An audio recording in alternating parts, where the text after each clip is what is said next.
Pouco tempo atrás, aceitei a obra de Deus dos últimos dias e comecei a praticar a rega de recém-convertidos. Já que eu era animada e proativa, eu produzi alguns resultados no meu dever e fui escolhida como líder de grupo. Mais tarde, tornei-me diaconisa evangelística. Meus irmãos diziam que, embora fosse jovem, eu era confiável, assumia um fardo no meu dever e era responsável. Isso satisfez a minha vaidade. Em outubro de 2020, tornei-me líder de igreja, o que me fez achar ainda mais que, no coração dos meus irmãos, eu era uma pessoa confiável que buscava a verdade. Depois de um tempo, uma líder superior arranjou que a irmã Olívia trabalhasse comigo. Quando apresentei o trabalho a ela, a líder falou sobre alguns problemas na nossa igreja. Quando ouviu isso, a Olívia disse: devemos encontrar logo a raiz do problema e resolvê-la. Caso contrário, isso impedirá o trabalho da igreja. Fiquei envergonhada quando ela disse isso, pois temia que a Olívia me menosprezasse por eu ter esses problemas no meu trabalho. Nos dias seguintes, a Olívia investigou a situação real na igreja. Então, ela me disse na frente de vários obreiros e irmãos: o diácono evangelístico e vários dos líderes de grupo que conheci nos 2 últimos dias não assumem um fardo. Quando recém-convertidos têm noções e dificuldades, os líderes de grupo não os resolvem nem buscam. Em vez disso, se afundam em dificuldades. Não conseguem regar bem os recém-convertidos desse jeito. Eu resisti um pouco quando ela disse isso, mas havia alguns líderes de grupo que eu cultivava. Segundo ela, nenhum deles era bom. Por isso, achei que ela estivesse exigindo um pouco demais. Pensei: você acabou de chegar e não conhece a situação específica, mas já começou a criticar? Você quer mostrar que consegue assumir um fardo e identificar problemas? Só está tentando causar uma impressão porque é nova aqui? Se continuar investigando os problemas no meu trabalho, você destruirá minha boa imagem aos olhos dos meus irmãos. Controlei minha raiva e disse: você está certa em relação a essas questões. No entanto, ambos os líderes de grupo e o diácono evangelístico estão enfrentando dificuldades práticas. Por isso, às vezes, o trabalho de acompanhamento deixa a desejar e devemos entender. Quando ouviu isso, ela disse: essas dificuldades podem ser resolvidas comungando a verdade. Se conseguirem aceitar a verdade e entender a intenção de Deus, eles assumirão um fardo e serão responsáveis em seu dever. O importante é se comungamos a verdade para resolver esses problemas. Verdade. Mas eu não aceitei isso do jeito correto e me irritei ainda mais. Perguntei-me: está querendo dizer que não consigo comungar a verdade? Minha opinião sobre a Olívia mudou totalmente. Eu deixei de vê-la como minha parceira e ajudante e passei a vê-la como adversária. Pensei que, se isso continuasse, ela assumiria a direção no trabalho. Mas eu era a líder e ela só estava aqui para cooperar comigo. Ela era melhor do que eu em todos os sentidos e sempre me fazia passar vergonha. Como eu poderia ter dignidade desse jeito? E o que meus irmãos pensariam de mim? Depois disso, não quis mais trabalhar nem falar com ela. Uma vez, numa reunião de obreiros, lemos a palavra de Deus que revela que falsos líderes não fazem trabalho prático.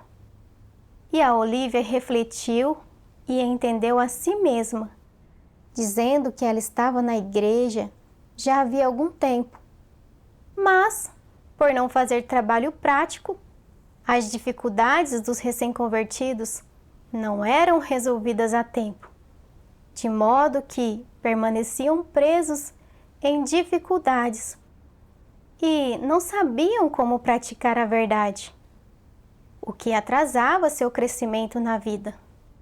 Embora ela estivesse discutindo autoconhecimento, ao meu ver, ela parecia estar me expondo por não fazer trabalho real. Comecei a adivinhar o que ela queria dizer. Você está falando sobre esses problemas de propósito para que todos saibam os problemas no meu trabalho? Não está? Antes, os irmãos tinham uma boa impressão minha, mas agora que me expôs desse jeito, isso não prejudicará a minha imagem? O que pensaram de mim agora? Na época, resisti muito e quis ir embora, mas achei que seria irracional fazer isso. Por isso, me obriguei a ficar até o fim. Naquela noite, Olivia me procurou para discutir a eleição dos novos líderes de grupo e me perguntou quem suportava um fardo que poderíamos promover. Quando ela me perguntou isso, eu resisti muito. Pensei, ainda sobram candidatos aptos? Você rejeitou todos os melhores. Problemas existem na nossa igreja, mas você não só fala abertamente sobre eles aqui, você também os discute na frente dos irmãos de outras igrejas. Agora, eles sabem que eu não faço trabalho prático. Por que não pensa em como me sinto quando fala? Acho que está me alvejando de propósito. Séria, eu disse. Desde que você veio, ninguém assumiu um fardo. Ela me respondeu em voz baixa. Então, você acha que eu não deveria estar aqui? Eu era impulsiva demais e percebi que o que eu disse era errado. Por isso, respondi não na hora. Ficamos em silêncio por um tempo antes de continuarmos a discutir o trabalho. Mais tarde, quando refleti sobre o que eu tinha dito à irmã, eu me senti um pouco culpada. Eu não deveria ter falado com ela daquele jeito. Quis pedir perdão a ela no fim da discussão. Mas quando nos ocupamos com o trabalho, eu esqueci. Mais tarde, quando vi que a líder superior consultava a Olivia em tudo, eu me senti desconfortável. Também sou uma líder. O que meus irmãos pensarão de mim? Dirão que sou inútil como líder e que sou desnecessária? Achei que a Olivia estava roubando meus holofotes e fiquei com inveja dela. Pensei, se ela não tivesse vindo, a líder estaria discutindo o trabalho comigo. Também refleti sobre o fato de que a Olivia dominava agora todo o trabalho e que ela tinha acreditado em Deus por muito tempo e entendia mais verdades do que eu. Ela também apontou os problemas no meu trabalho na frente dos meus irmãos. Por isso, eu não fazia ideia de como meus irmãos pensavam sobre mim agora. Quando pensei nessas coisas, entrei em crise. Temia que a Olivia assumisse minha posição de liderança. Quanto mais pensava nisso, mais insatisfeita me sentia e tive um desejo de me vingar dela. Você não se importa com meus sentimentos, por isso dificultarei sua vida a partir de agora. Uma vez estávamos discutindo o trabalho e quando a Olivia expressou sua opinião, ela pediu o meu conselho. Eu a ignorei e critiquei seus arranjos de trabalho, dizendo que isso e aquilo não funcionaria para dificultar as coisas para ela. Uma vez estávamos discutindo uma tarefa pela qual a Olivia era responsável. Na época, eu sabia como resolver o problema, mas não quis fazer uma sugestão. Até pensei, é melhor que seus arranjos falhem. Assim, todos saberão que você não consegue lidar com as coisas. E a líder verá que é um erro sempre falar com você e não comigo. Depois disso, ela fez várias sugestões e eu rejeitei todas elas.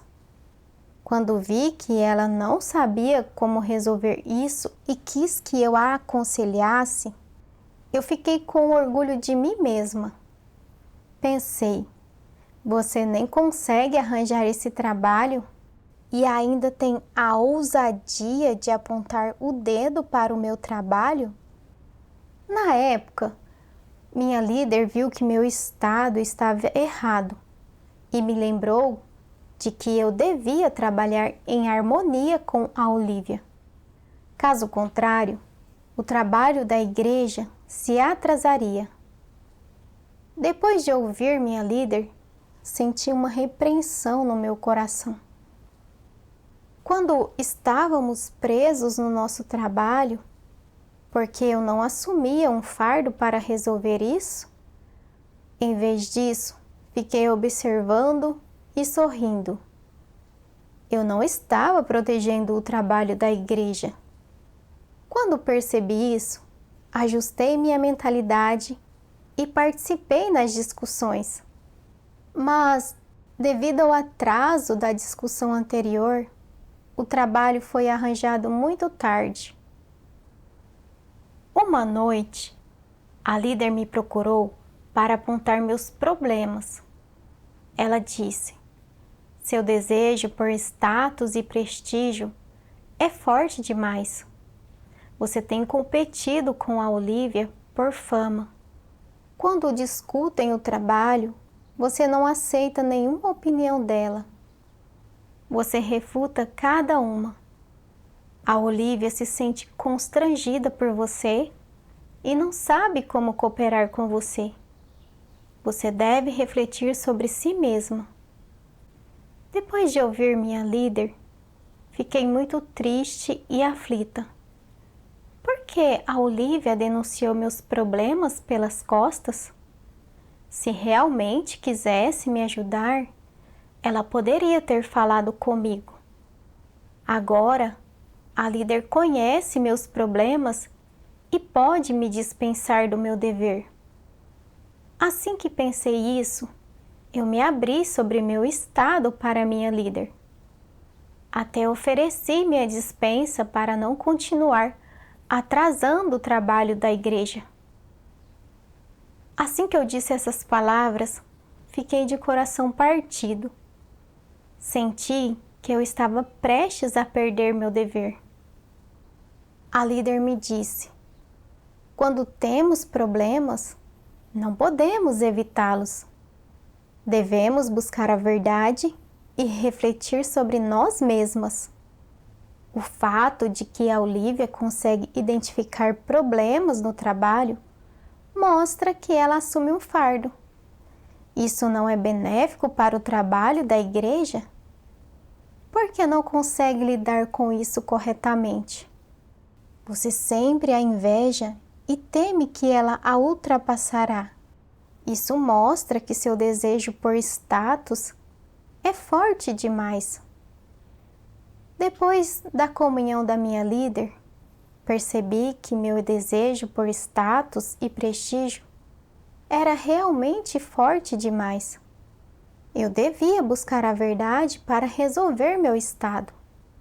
Não podia continuar sendo negativa e resistente. Depois disso, li uma passagem das palavras de Deus e ganhei algum entendimento do caráter corrupto que eu revelava. Os anticristos acham que qualquer um que os expõe está simplesmente dificultando a vida deles. Por isso, competem e lutam com quem quer que os exponha. Devido a essa natureza dos anticristos, eles nunca serão bondosos para com qualquer um que os pode. Tampouco tolerarão ou acomodarão qualquer pessoa que o faça. Muito menos sentirão gratidão ou elogiarão essa pessoa. Ao contrário, se alguém os podar e os fizer perder dignidade e reputação, eles cultivarão ódio no coração contra essa pessoa e procurarão uma oportunidade para se vingar dela. Que ódio eles têm pelos outros! Isto é o que eles pensam e o que, na frente dos outros, dirão abertamente. Hoje você me podou. Bem, agora a nossa rixa está escrita na pedra. Você segue o seu caminho e eu seguirei o meu. Mas juro que eu me vingarei. Se você confessar a sua culpa, se curvar a cabeça, se ajoelhar e implorar, eu o perdoarei. Caso contrário, nunca deixarei isso passar. Não importa o que os anticristos digam ou façam. Eles nunca veem alguém podá-los gentilmente, ou a ajuda sincera de alguém como a chegada do amor e da salvação de Deus. Em vez disso, veem isso como um sinal de humilhação e como seu momento de maior humilhação. Isso mostra que os anticristos não aceitam nem um pouco a verdade, que deles é o caráter de ser avesso à verdade e odiá-la. Deus revelou que, quando anticristos são podados, eles não só não o aceitam, eles começam a odiar a pessoa que os podou e querem se vingar.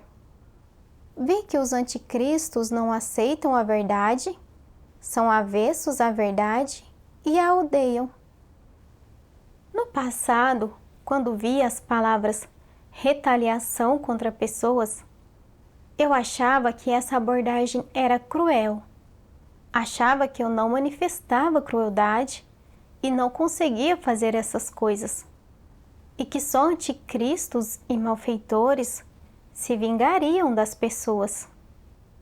Lembrei-me do meu comportamento quando a Olivia apontou os problemas no meu trabalho na frente de obreiros e irmãos. Eu achei que minha imagem estava danificada. Então, desenvolvi um preconceito e resistência contra ela. Durante uma reunião, a Olivia percebeu que ela não fazia trabalho prático com base nas palavras de Deus. E eu achei que ela expunha problemas no meu trabalho ao discutir seu autoconhecimento. Então, meu preconceito contra ela só aumentou Eu até a ataquei, dizendo que ninguém suportava mais um fardo desde a vinda dela. Depois disso, quando vi que a líder sempre discutia o trabalho com ela, eu achei que a Olivia roubava meus holofotes. Para me vingar dela, eu não expressei minhas sugestões quando discutíamos o trabalho. E quando a Olivia expressou seus pensamentos e sugestões, eu a critiquei e neguei, o que impediu o progresso do trabalho. Eu via minha irmã como rival. A fim de manter status e reputação, eu até a ataquei e me vinguei dela. O caráter que eu revelava não era igual ao de um anticristo? Além disso, refleti sobre o fato de que ela estava apontando problemas reais no meu trabalho. Se eu tivesse buscado a verdade para refletir sobre mim mesma e reverter os desvios, os problemas poderiam ter sido resolvidos rapidamente. Isso teria sido benéfico para o nosso trabalho. Mas eu não só não o aceitei, eu quis me vingar da minha irmã. Eu não merecia ser chamada de crente em Deus. Mais tarde, li mais 2 passagens da Palavra de Deus que me fizeram perceber a essência e as consequências desse comportamento. Deus diz: Um dos traços principais na natureza dos anticristos é a crueldade. O que significa crueldade? Significa que eles têm uma atitude especialmente vil em relação à verdade.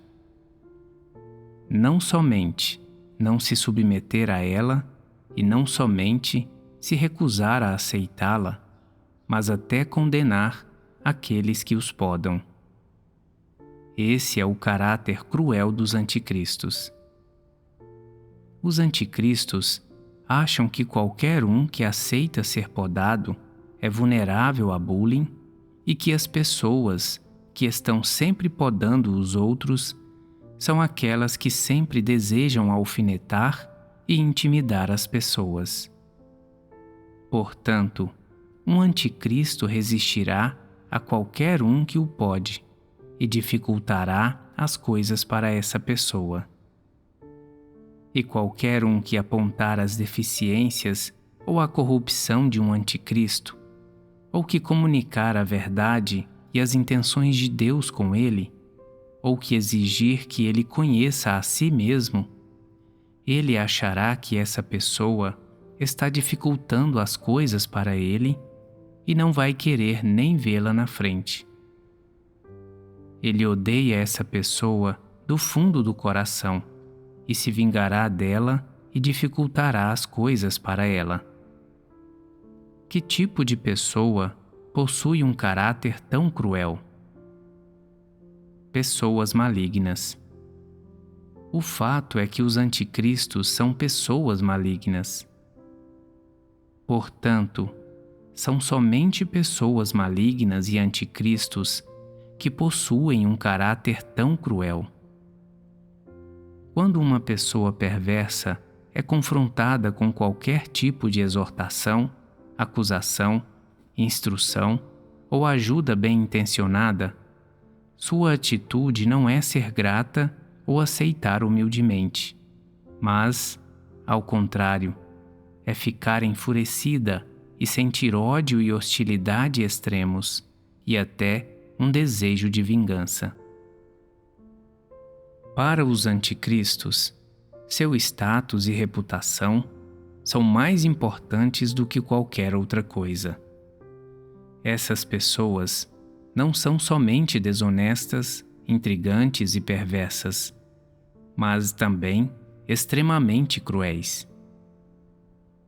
O que elas fazem quando detectam que seu status está em risco ou quando perderam seu lugar no coração das pessoas, quando perdem o apoio e o afeto dessas pessoas, quando as pessoas não as veneram nem admiram mais e elas caem em desgraça? De repente, elas mudam. Assim que perdem seu status, elas perdem a disposição de cumprir qualquer dever, e tudo o que fazem é fajuto, e elas não têm interesse em fazer nada. Mas essa não é a pior manifestação. Qual é a pior manifestação? Assim que essas pessoas perdem seu status e ninguém as admira mais, e ninguém é seduzido por elas, surgem o ódio, a inveja e a vingança. Elas não só não têm temor de Deus, mas carecem também de qualquer pingo de obediência. Além disso, em seu coração, elas são propensas a odiar a casa de Deus, a igreja e os líderes e obreiros. Em seu coração, desejam que o trabalho da igreja se depare com problemas ou venha a parar. Querem rir da igreja e dos irmãos e irmãs. Também odeiam qualquer um que busque a verdade e tema a Deus. Atacam e zombam de qualquer um que seja fiel em seu dever e esteja disposto a pagar um preço. Esse é o caráter do Anticristo. E ele não é cruel? Essas são claramente pessoas malignas. Em sua essência, os anticristos são pessoas malignas. Ver palavras como cruel e pessoas malignas foi doloroso e assustou meu coração. Eu não esperava que essas palavras se aplicassem a mim. Minha imagem estava danificada porque minha irmã apontou problemas no meu trabalho.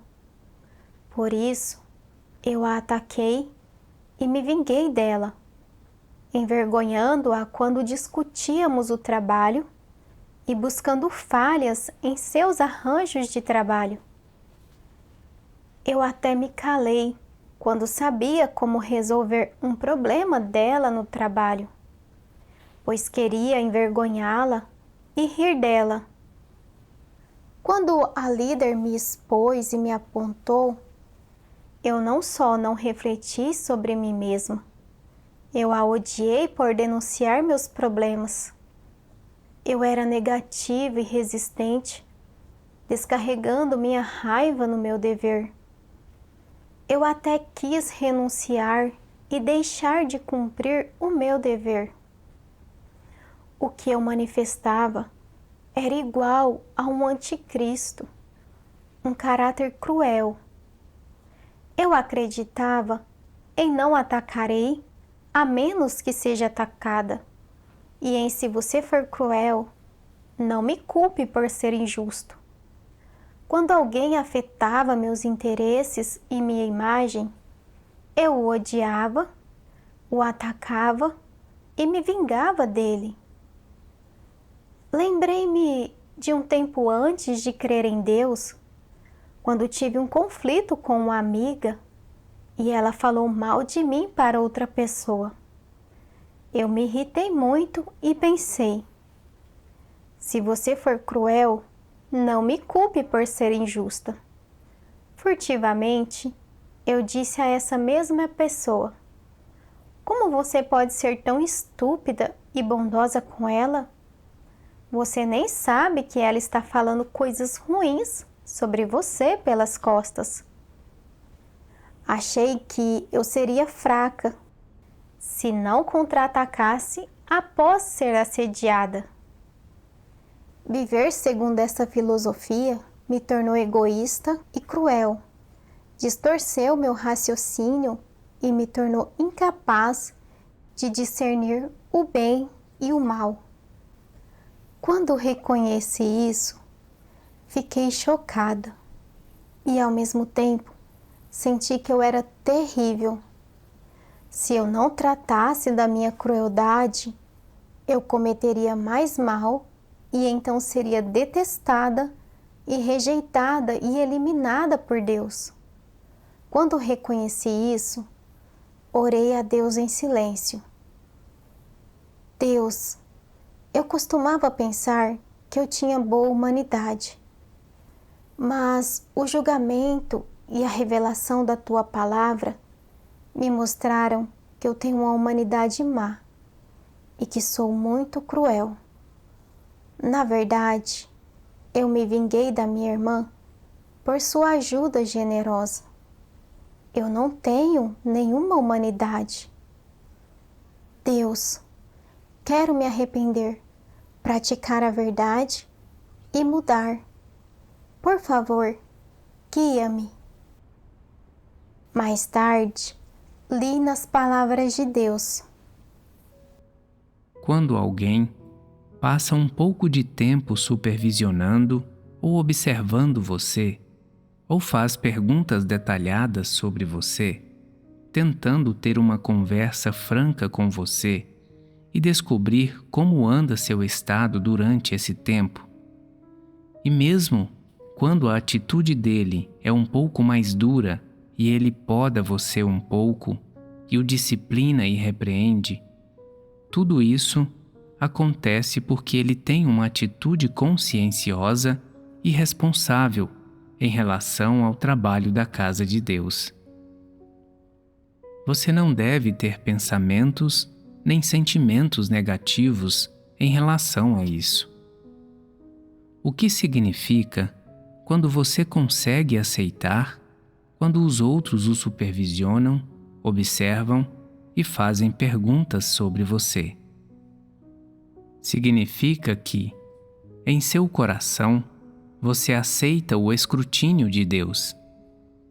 Se você não aceita a supervisão, a observação e a investigação das pessoas, se você resiste a tudo isso, você é capaz de aceitar o escrutínio de Deus? O escrutínio de Deus é mais detalhado, aprofundado e correto do que quando as pessoas fazem perguntas sobre você. O que Deus pede é mais específico, exato e aprofundado do que isso. Se você não consegue aceitar ser supervisionado pelo povo escolhido de Deus, suas alegações de que você consegue aceitar o escrutínio de Deus não são palavras vazias? Para você ser capaz de aceitar o escrutínio e a inspeção de Deus, você deve primeiro aceitar ser supervisionado pela casa de Deus, pelos líderes e obreiros e pelos irmãos e irmãs. Não importa que problemas tenha ou que corrupção revele, você deve sempre refletir sobre e conhecer a si mesmo à luz das palavras de Deus ou pedir aos irmãos que apontem essas coisas para você.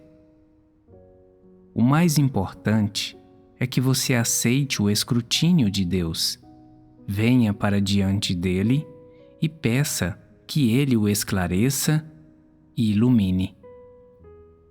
Não importa o método que você use, descobrir os problemas logo no início e então resolvê-los é o efeito alcançado pela autorreflexão. E essa é a melhor coisa que você pode fazer. Você não deve esperar até que Deus o tenha revelado e eliminado para sentir remorso, pois será tarde demais para se arrepender. Foi só depois de ler as palavras de Deus que percebi que o fato de meus irmãos me supervisionarem e me guiarem se deve ao fato de serem sérios e responsáveis no trabalho. Eu deveria aceitar isso de Deus e aprender a me submeter. Só isso é aceitar o escrutínio de Deus e ter um coração temente a Deus. Quando minha irmã descobriu meus problemas, e os apontou para mim, ela quis me ajudar. Minha experiência de vida era superficial demais. Os recém-convertidos tinham problemas em seus deveres, mas eu não conseguia comungar a verdade para resolvê-los e muitas vezes eu só arranjava trabalho e me contentava com isso, sem acompanhá-lo ou ajudar. Eu não entendia os princípios para arranjar funcionários. Mas a Olívia entendia alguma verdade e podia ver alguns assuntos claramente, de modo que se tivéssemos cooperado no trabalho, isso não teria só ajudado o trabalho. Eu poderia ter aprendido com ela e melhorado mais rapidamente. Só então entendi porque Deus exige que cooperemos nos nossos deveres, em vez de fazermos tudo sozinhos. É porque as pessoas têm caracteres corruptos. Por isso, devemos supervisionar, guiar e ajudar uns aos outros para evitar erros. Pensando nisso, me senti muito culpada. Eu não podia mais viver por status e prestígio. Devia aprender a renunciar a mim mesma, a aceitar a supervisão e orientação dos outros, cooperar com minha irmã, buscar a verdade e resolver os problemas com ela, e cumprir corretamente o meu dever. Depois disso, quis me abrir com a Olívia para expor e dissecar minha corrupção e para pedir perdão a ela. Eu fiquei surpresa quando a líder me enviou para outra igreja para cumprir o meu dever. Depois de ser separada da Olívia, senti muito remorso. Em silêncio, orei a Deus, dizendo que, a partir de agora, eu queria cumprir meu dever corretamente e me concentrar em consertar meus caracteres corruptos. Mais tarde, na Igreja Nova, eu me dediquei ao meu dever. Uma vez, a Esther, que era responsável pela rega, me ligou para perguntar como estava indo a reunião dos recém-convertidos. A Esther me deu alguns conselhos. Você sempre vai a reuniões diferentes e raramente participa das reuniões dos recém-convertidos. Assim, parece que a líder está ausente. Nenhum dos irmãos conhece você. Isso torna difícil acompanhar seus estados e dificuldades mais tarde. Isso me deixou perplexa e comecei a sentir raiva. Pensei, como você pode me chamar de líder ausente? Você quer dizer que não faço trabalho real e que sou inútil? Você é dura demais. Não é que eu não esteja trabalhando. Estou acompanhando outro trabalho. Já que você é responsável por esse grupo, por que você não assume responsabilidade por ele? Não preciso fazer tudo.